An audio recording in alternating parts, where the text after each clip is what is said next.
High, hello, নমস্কার। দেখো, তোমাদের সাথে গল্প করতে করতে চলে এসেছি কল্যাণীতে। আর এখানে কল্যাণীতে আমার বর নিতে এসছে, বরমশাই। এবার তাকেই খুঁজছি। তো দেখতেই পাচ্ছ, তার হাতে দুটো ব্যাগ ধরিয়ে দিয়েছি। সে তো দুটো ব্যাগ দেখেই আমার হাতে প্রচণ্ড রেগে গেছে। আর এগিয়ে গিয়ে প্রথমেই আমাকে একটু বকাঝকা করে নিল। টিকিট কাটছো? আমরা যখন হাঁটতে হাঁটতে স্টেশনে চলে এলাম। এটা তোমরা জানো, এটা কল্যাণী স্টেশন। তো ট্রেন তো খুবই লেট, যেহেতু দুপুরবেলা। তো ট্রেনের জন্য অপেক্ষা করছিলাম। অপেক্ষা করতে করতে ট্রেন চলে এসেছে। আমি ক্লিপটা নিতে পারিনি, তো রানাঘাট নেমেও গেছি। তো হ্যাঁ, আমার শ্বশুরবাড়ি রানাঘাটে।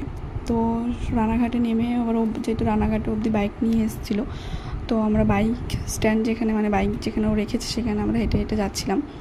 তো যেতে যেতে দেখছি স্টেশনে অনেক কিছু বসে দু পাশ দিয়ে।